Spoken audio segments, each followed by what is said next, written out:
All right, well, good morning, everybody. Happy Tuesday, the 31st of March, last day of March 2020. Isn't that hard to believe? Man, time is flying by, although it does seem to drag when you're cooped up inside, huh? But listen, we're here to help you through it. We're going to make it. We're going to do this together. You are not alone. And so Pondering is a reminder of that. What is Pondering, you ask? Well, thank you for asking. Pondering is a show where we ponder things, we consider them, we think about them, we think them through. We don't just swallow whole the sound bites or the headlines and go, oh, that must be it. We analyze, we consider, we follow the money trail, we talk about stuff then, and we are certainly able to do so from an unabashedly, unashamedly, and unapologetically Christian perspective. At least that's your host's paradigm. And many of our faithful, loyal, regular viewers and listeners are in the same boat. If you're not, we welcome you. We're glad you're here. You can disagree. You can present opposing views. We just ask and request that you not be disagreeable. We don't call names. We don't impute motives. We just deal with facts and reason here on the Pondering program every weekday from 7:30 to 8 a.m. Eastern Standard Time. We do that, again, Monday through Friday. And you can participate by typing into the live stream on Facebook. The Pondering Radio page is where you'll find that. You can type into the live stream. You can post on that page 24/7, 365, by the way. You can also call and leave a message if we're not able to pick up. That number is 860-500-7163, 860-500-7163. You can do that as well, or email ponderingradio@gmail.com, ponderingradio@gmail.com. So, hope you're holding up well. I hope you're still smiling. I know there's, always a lot of bad news, and people are worried, and we have people we're concerned about who have been are sick or maybe exposed to the COVID-19 virus. We have people who, we can't see that we want to see because we're trying to social distance ourselves and be responsible, and that's a good thing. We support that on this program. But nonetheless, we need to keep smiling. There's a lot to be happy about. We're still here. This too shall pass. There's some hope being shown in certain treatments that are being tested and tried. And there are certain areas of the world, South Korea being one, China apparently another, where we've seen the curve. We've seen the peak of the virus and its devastation pass, where people are now on the other side of it and beginning to go back to work, etc. And so we know that will happen here too. This too shall pass. And so hang in there. One of the things I wanted to talk to you about today is just a maybe frivolous thing in one way. I have been watching, as we've been cooped up here at home at the Rissinger Ranchero, I've been watching a series, I think it's on Hulu, called Boonies. And I have to say I'm really loving it. My wife thinks I'm crazy. She wants nothing to do with it. But I just think it's really interesting. And so I'm going to ask you a question, so stay with me here. But there are three groups. That's not three groups. There are three locations that they follow. Four people, because one of them's married, that live off the grid. And it shows, it's a kind of reality TV thing. They're showing where they live, how they live, what they do to survive. And, obviously they're running it now because everybody's thinking about social distancing and escaping. And, what are we going to do if all the stores close and all these things? Which I don't believe they're going to, so don't mishear me here. I'm not suggesting we all run off somewhere into the wilderness and eat squirrels. But I do understand it tastes like chicken, I have cousins who love squirrel. So, hey, it can be done. But no, I'm not interested in eating tree rats, I call them. But I do think it's interesting to realize a couple things. One, how far we've gotten from our roots of actually living off the land and how some people are recapturing that. And then two, to consider what would I be willing to do of these locations. And I'll describe them to you in a minute. But let me say hi to a couple folks. I think I said hi to Leanne. Susie's on. Good morning, Susie. Susie says I need to buy a MyPillow. Hey, I love my pillow. I have a my pillow, and I love it. I can squish it around and make it conform the way I want it to my head and my neck, and it's good. I would recommend it highly. I have not tried the other things that that company offers. Like they have a bed topper, they have a dog bed, they have sheets now, luxury sheets, and I'm sure it's all good because Mike Lindell's a great guy, Christian guy. Great story of how God changes lives. He was a nightmare mess, addicted to everything, and just totally destroying his life, and God turned him around, and he has become not only a successful businessman, but a spokesman for the gospel. So, great story. If you get a chance to check out Mike Lindell and the My Pillow company, I would recommend it highly. Susie says, like Life Below Zero. I haven't seen that one. And Susie says, squirrel is the chicken of the trees. People have been posting squirrel helper photos on Facebook, like hamburger helper. So everybody's thinking of it, I guess. If we got real bad, But anyway, no, I did not hear Mike Lindell with the president yesterday. I know he was out, spoke with him. I saw some news clips, but I didn't get to watch it, unfortunately. But anyway, back to the boonies. So my question for you is, which of these three would you be willing to do if you had to? All right, just for fun. All right. Number one is a guy that lives underground. He lives in caves. He's got a whole network of caves in Arkansas and the Ozarks, at the base of the Ozark Mountains. And he lives in these caves. He's got, stuff down there stored. He's kind of a miner type, so he finds precious minerals when he's down there too, and uses that to barter for ammunition or food or whatever. But he lives in these miles of caves. He loves exploring them, and that's where he sleeps, and that's where he stores all his food and his stuff. And he comes out only when he has to, basically out from the caves. I will tell you up front, that's not mine. I don't like feeling closed in the dark and damp, and I like the coolness of caves. I could live in the mouth of a cave somewhere probably, but not a mile below the earth. No, not this guy. My wife's in the same boat. We've talked about this. There's important stuff to discuss as a couple during the COVID-19 crisis. Would you live in a cave? No.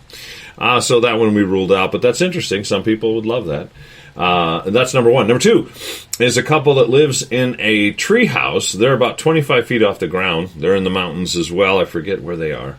I want to say Montana, but that's not right.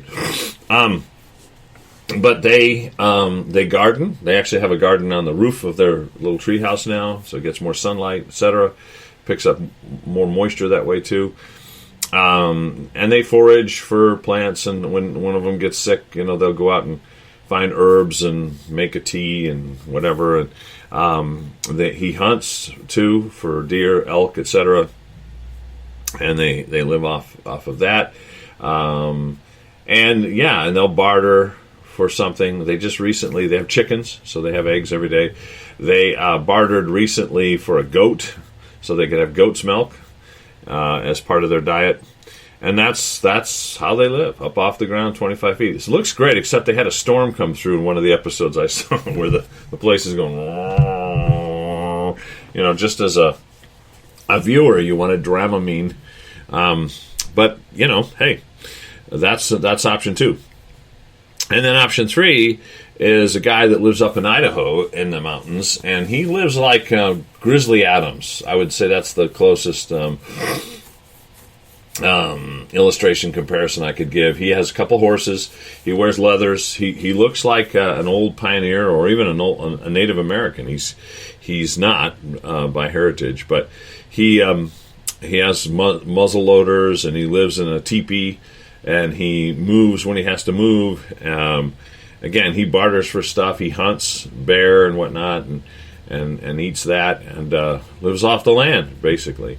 And when there's a forest fire, he'll move, just pack everything on one of the horses, which is a pack horse, jump up on the other one, and off they go. So interesting lifestyle. He also, again, lives off the land as much as possible. When he needs something else, he'll go to another farm or ranch that's nearby, a few miles. He'll pack horse his way over there and then trade him a rifle for a horse, or a rifle for whatever it is he wants to get. So the question is, good morning, Eric. The question is, which of those three, or if you have oh no, I missed one. There's a fourth one. Sorry, there is a fourth one. This guy lives on an island in Lake Michigan. Now, you may not realize there are islands in Lake Michigan, but they are. The Great Lakes are huge. They're like oceans except fresh water, basically. And having grown up near Lake Erie, I can attest to that. It's just in Ontario, just huge, massive. And there are islands, and there are these little places like that. So there's like a little chain of islands in the middle of Lake Michigan that are large enough to support, multiple species of animals, deer, all kinds of stuff. And this guy lives on one of those islands. And he forages, and he'll go and get apples off one island and some berries, and then he'll put traps out for rabbits and eat those. And he fishes. Of course, he's always fishing. He uses a bow, so he's spear fishing, basically, many times. He has a boat, so he's out on the water a lot, and he fishes out there too. So that's another one. Again, primarily tries to live off the land. When he needs something, he'll barter for it, trade for it if he can. None of these guys collect paper money. None of them shop in a shopping center or go to the store. They basically trade with anybody if they need to, and the rest of what they need they get off the land. So, of those four, I lied to you, it's four. I forgot about the island dude. Which one would you be willing to do? Okay, so I'll repeat them for you. Live in a cave underground. Live in a tree house above the ground. Live up in the mountains in a tent or teepee kind of thing you could move that's mobile. Or live on an island. You could have a cabin on the island, I suppose. So that's a possibility. They haven't really shown. Oh, they show one of his houses. He has a couple places he's built, that he lives in. They're not bad. So, which of those four would you be willing to do if you had to go escape and live off the land? Susie says the island. Yeah, I figured most people would pick that because he does have structures that you can live in, as opposed to a tent or just laying on the floor of a cave or whatever. They've never shown that guy, the cave guy. Cave guy is the weirdest one of all. He's got this big, massive beard. He looks like a very sloppy version of Duck Dynasty. You see sloppy, aren't they all sloppy? They're big men. No, this guy, believe me, if you saw him coming out of the cave, you'd run. Let me put it that way. You wouldn't even ask questions. You'd just bolt. So Eric says the Grizzly Adams guy. Yeah, I think so too, Eric. I like that a lot. Although I've always liked islands and I like fishing, so it's a toss-up for me. Yeah. How about the rest of you? What do you think? Would you live underground in a cave? Would you live in a tree house?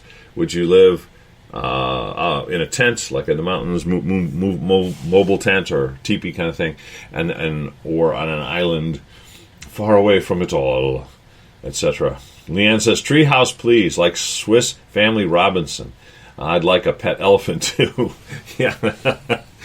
Well, hey, listen, you'd have to switch locations and go to Africa to work that out. But listen, truthfully, if you're going to live in the wilderness in Africa, which is beautiful, by the way, absolutely gorgeous, you would want to be probably up off the ground.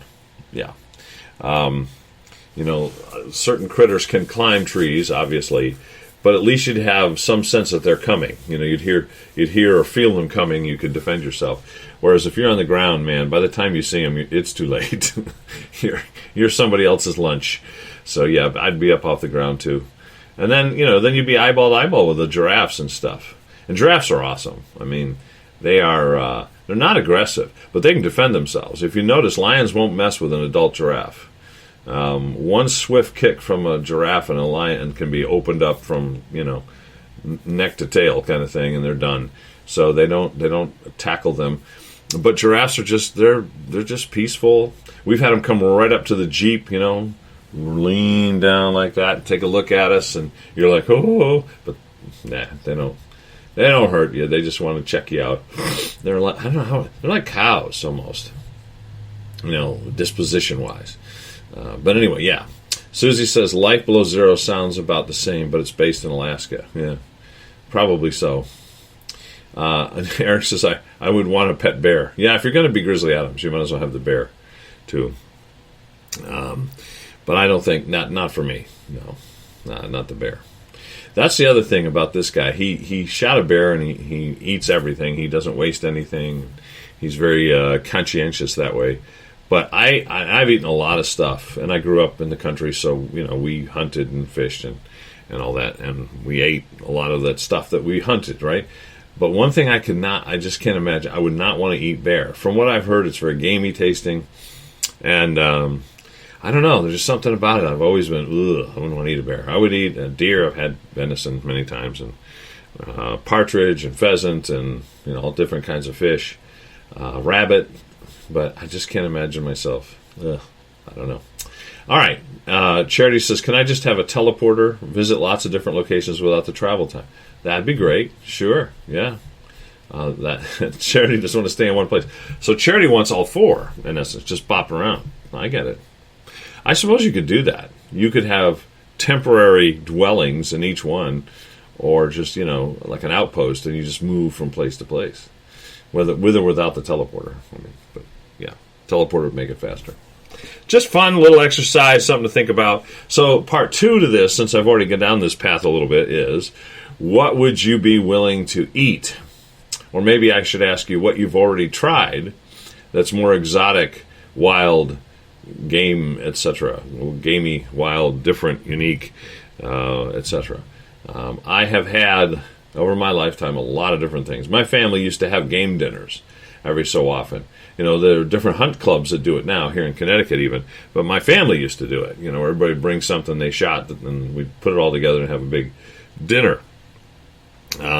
So I've had rabbit. I probably tried squirrel once upon a time because my cousins used to love it. I just can't remember.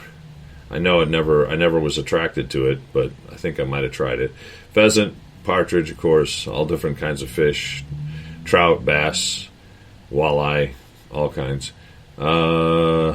Venison, of course, rabbit. I've never had anything like fox or raccoon, any of those, because they're so gamey, awful. Ugh. I'd have to be really hungry to eat that, but some people have. So I'm just curious, what have you tried, or would you be willing to try, as an exotic kind of food, meat, critter? Let's see. Charity says, maybe not the extreme cold, just the occasional snow. Yeah. Susie's putting them all together. How about a tree house on an island mountain? There you go. Sure, why not? Put them all together. That's fine. Charity says, I don't ask when I'm given to eat. It's better not to know. That's true. Ignorance is bliss sometimes, which is why, generally speaking, I'm a pretty happy guy. Yeah, just saying. And Eric says, I would also be willing to live indefinitely on a sailboat. Karen and I have talked about houseboat. We spent a couple weeks one summer with her family on the St. Lawrence River in a houseboat, and we loved it. Had a couple of harrowing episodes where we learned the hard way some things not to do in a houseboat or try, but we nonetheless loved it. And we've talked about that. There are people who live full-time in houseboats, and I could see that being very attractive. Plus, you can move around, to Charity's point. In a houseboat, you don't like one spot, all right, pull anchor and off you go. Go to a different spot. So, but I would not want to be in the ocean on a houseboat. I would want to be Great Lakes or St. Lawrence River or some chain of lakes, somewhere like that where there's fresh water you can swim in, drink, and freshwater fish. Only because of the weather. When the weather gets crazy, there's more places to moor, anchor, tie off, dock, whereas in the ocean you don't have that luxury. All right. Susie says, I would try any kind of meat, but no bugs. Yeah, no. Some Asian countries, bugs, dried bugs are a delicacy, kind of like dessert. I'll pass. Yeah, I'm with you. Eric's venison is the most exotic food I've ever eaten, and that was in Poland because it was the only thing I could pronounce. That's awesome. Yeah. Oh, I forgot. I've had buffalo. I've had elk. I've had moose. Moose is amazing, by the way. Moose is better than beef, in my opinion. In Africa, I've had all kinds of antelope species. Oryx, I love. Oryx is phenomenal. Oryx is probably my all-time favorite meat. It's a big antelope kind of critter. I have a picture of one on my wall behind me here. They're cool. They are the national symbol of Namibia, Africa. And I've told you about them before. They're the only antelope species that will hunt and kill lions. They have two big, long spikes as horns, and they're very tall. And what they do is they'll lure a lion into the bush, and they'll have 5 or 6 of them in a circle, and they'll lure the lion into the center, and then they shish kebab them, basically. You'll find lions in the bush with all these holes. and they don't eat them because they're not they're herbivores, right? They're not carnivores, but they do it to protect their young, because when their babies are little, lions will eat them. So that's the oryx, but I love them. They're just delicious, man. They are really good. And Leanne says, I had chocolate-covered ants once. Well, how was that? I want to know. Inquiring minds want to know. Was it delicious? Crunchy? Juicy? I don't want to go there. Oh, no. Really? Eric says his 8th grade English teacher made earthworm cookies? No. Really? Ugh. Yeah, bison is great in tacos. Yep, buffalo bison are awesome. I've had that several times. And so Adu Amazing Ben says hello. Hello to you, sir. Fred, Japanese beetles fried in butter. Ooh, how was that? Was that like same? I would ask the same question as the ants. Was it good? Was it crunchy? Would you do it again? So see, these are things this is important to think through. See, if you're going to live in a treehouse in the mountains, you got to know what you wouldn't eat. One of the things I thought was interesting, and this is where we've gotten so far away from our roots, where most of us are clueless. But there was one episode with the treehouse couple where the husband he had a stomach ache, didn't feel well. And the wife went out and she started wandering around. She found chamomile and she found rose hips. And she boiled up some water, made him tea from that as a natural remedy. And interesting, a lot of those things. I wonder how many of us walk through the woods, we're walking right by things that would be good to eat / use to cure things, and we don't even know. We have no clue. I grew up hunting and stuff, but I'm admittedly ignorant of herbs. I really am. There are very few things I would spot or know what they are and know what they're good for. I know how to start a fire. I know what materials to use. I'm really good at that. I know how to hunt and catch things. I'm pretty good at that. But when it comes to the gardening / herb side of things, I would be clueless. Fred says the Japanese beetles fried in butter taste like popcorn. Well, maybe coming soon to a theater near you, right? As an alternative. Healthy alternative to popcorn. Japanese beetles fried in butter. Eric says the earthworm cookies were like chocolate chip cookies, but high in protein. I'll bet. Yeah. Leanne says, okay, fried beetles sound interesting. Ants were crunchy. And I'm told loaded with protein. Well, there you go. Yeah, those options really bug me. I would have a hard time with that. Rose hips are high in vitamin C. Yeah, Eric, that's what she said. So the ratio was something like, a pound of rose hips has 30 times the vitamin C of a pound of oranges. So pound for pound, it's 30 times more potent in terms of vitamin C, which is interesting. And Susie says, that's why you have Karen. You hunt, she forages. There you go. Yeah, and Karen is not good so much at finding those things, but she does know what natural things work. She's really good at that. She's somewhat of a naturopath. In fact, she wanted to be, go into that field where she would study natural medicine and whatnot. At one point in her life, she had thought about that. And so she reads on that stuff, and as long as we could find it, she'd know what to do with it. Let's put it that way. Well, just an interesting little diversion. I don't think we're going to go there. Don't panic. Pastor's saying we're going to have to live in the woods and eat bugs. No, I'm not. I don't believe that. I really don't. I don't think that's God's plan for us. But hey, it's fun to think about and, watch somebody else do it. That's fun. I could watch somebody else eat bugs. That wouldn't bother me so much. But I don't want to eat it. Oh, goodness. So rose hips, do they weigh the same? No, no. But a pound of each, literally. That's like that old joke. Which is heavier, a pound of feathers or a pound of iron? It's a pound. Anyway, guys, hang in there. Do not worry. God bless you. Do not fear. This too shall pass. We're going to get through it together. We'll be back in 24 hours tomorrow morning at 7:30. Tell your friends, neighbors, and complete strangers about Pondering. We'd love to have them join us every weekday, 7:30 to 8 a.m. In the meantime, stay in the Word. Keep praying. And do not panic. But don't check your brain at the door either. Keep pondering. And we'll be back tomorrow morning. Bye for now.